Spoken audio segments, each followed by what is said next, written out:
I want you to stop scrolling for exactly 1 minute. Because I'm not going to open this video with spooky sound effects or dramatic music. I'm going to open it with a question. What would it take? What would actually have to happen for you to believe in ghosts? Because I used to have an answer to that. I used to say, I'd have to see one with my own eyes. I saw one, and the part that destroyed every rational explanation I had left? My neighbor saw her too. Same night. Neither of us called the other. Neither of us knew. This isn't a story I'm telling for views. This is a story I've carried for years, and tonight, you're going to carry a piece of it too. Before I tell you what I saw, I need you to understand what kind of house this was. Because this wasn't some random suburban split level with a raccoon in the attic that someone called a ghost. This was a row home, built during the Civil War era. And I mean built during it, not inspired by it, not renovated to look like it. This house existed when men were dying on battlefields less than 100 miles away. The walls were thick, the ceilings were high, and the light fixtures, this is the detail that always got people, the light fixtures, still had the original gas pipes running through them. The pipes that fed actual gas flames before electricity was even a concept in most American homes. Someone had wired them for electric bulbs at some point in the 20th century. But the infrastructure of another era was still inside the walls. You could stand in that living room and look up and think. Someone stood in this exact spot in 1863, lit a match, and watched this same flame come to life. That's the kind of house it was. The kind of house that doesn't let go of its past. As it turns out, the past didn't let go of it either. It was a regular Tuesday. Nothing unusual about the day. No weird feelings, no strange sounds, nothing to warn me. I went to bed around midnight. Fell asleep fast. And then, at almost exactly 2 in the morning, I opened my eyes. Not because of a sound. Not because of an alarm. I just woke up, clean, instant, like something had reached into my sleep and pulled me out of it by the collar. I stared at the ceiling for about 2 seconds. And then I felt it. That feeling, you know the one, where every hair on your body stands up simultaneously, and your brain starts sending signals it doesn't have words for yet. Something is in this room. I turned my head, and there she was. She was standing near the foot of my bed. A woman, but not, and I cannot stress this enough, not a living woman. There was no depth to her the way there's depth to a person. No shadow beneath her feet. The air around her didn't move. She wasn't breathing. She was wearing a long dark dress, high collar, full sleeves. The kind of clothing that went out of fashion before automobiles existed. Her hair was pinned up. Her face was calm. That's what got me. She wasn't menacing. She wasn't twisting or contorting or doing anything you'd see in a horror movie.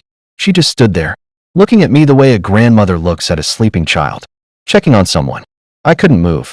I want to be honest about that. It wasn't a brave moment. My body had completely locked up, not from fear exactly, but from something more primal. Like every survival instinct I had was just buffering. Then she moved toward me. Not walked. Moved. The way fog moves across water.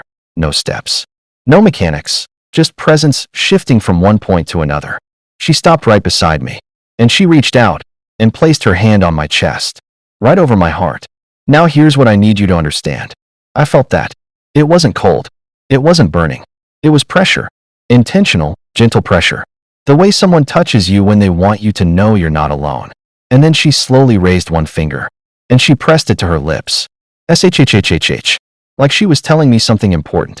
Like she was saying, be still. Be quiet. Everything is okay here. And then she turned. Floated. There is no other word for it. Floated across my bedroom floor. And walked directly through the wall. The wall that shares a foundation with my neighbor's house. I did not sleep again that night. I spent the entire next day doing what any rational person does after something irrational happens. I explained it away. Sleep paralysis. Vivid dream. Stress. The neighborhood is old. Maybe there was some kind of gas leak residue still in the walls from those old pipes playing tricks on my brain chemistry. I had a whole list by noon. I almost had myself convinced. And then my neighbor came outside. Now, this guy was not a ghost story kind of person. He was practical, grounded, the kind of man who fixes things with his hands and doesn't waste words.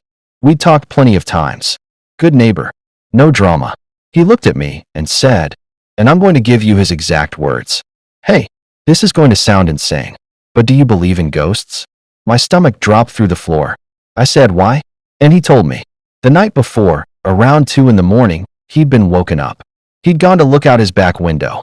And in his yard, floating, not walking, floating, was a woman. Old-fashioned dress. Old-fashioned hair. Just drifting through his yard like she owned every inch of it. He watched her until she faded. I let him finish his entire story. Every word. I didn't nod along. I didn't prompt him. I didn't say yes. Yes, the dress, the hair, I know. I let him finish. And then I told him what happened to me first. The hand on my chest. The finger to the lips. The moment she dissolved into the shared wall between our homes. And apparently came out the other side into his yard. He stared at me. I stared at him. Two grown men on a city sidewalk, absolutely unable to speak for a solid 10 seconds. Finally, he said, "So she went from your place, through the wall into mine?" And I said, "Yeah, I think she did a walkthrough." Here's the thing about that gesture, the hand on the chest. The SHHH. I've thought about it 1,000 times since. It didn't feel like a warning. It felt like a check-in. Like she'd been walking those row homes for over 150 years. Moving through walls the way we move through hallways. And every so often she just stops by. Makes sure the people inside are okay. Lets them know the house is still being watched over. Maybe she raised children in one of those rooms. Maybe she died looking out one of those windows. Maybe the gas lamps she once lit are the same fixtures. I'd look up at and wonder about. I don't know her name. I don't know her story. I only know that whatever she is, whatever remains of a person after everything else is gone, she chose 2 random nights to make herself known. To me. And to the man living on the other side of my wall. And for one strange, impossible moment, she connected us in a way that nothing else ever could. You don't forget something like that. You just learn to live alongside it. If you made it this far, thank you. Genuinely. I want to know if any of you have lived in a house with that kind of history. Old fixtures. Old bones. Old feelings you couldn't explain. Drop it in the comments. I'm not just saying that. I actually read them. And some of the stories people have shared under my videos are wilder than anything I've posted. Share this with someone who thinks they've seen something. The ones who've never told anybody because they're afraid nobody will believe them. They'll believe it after this. Subscribe, hit the bell, and I'll see you in the next one. She'll probably see you sooner.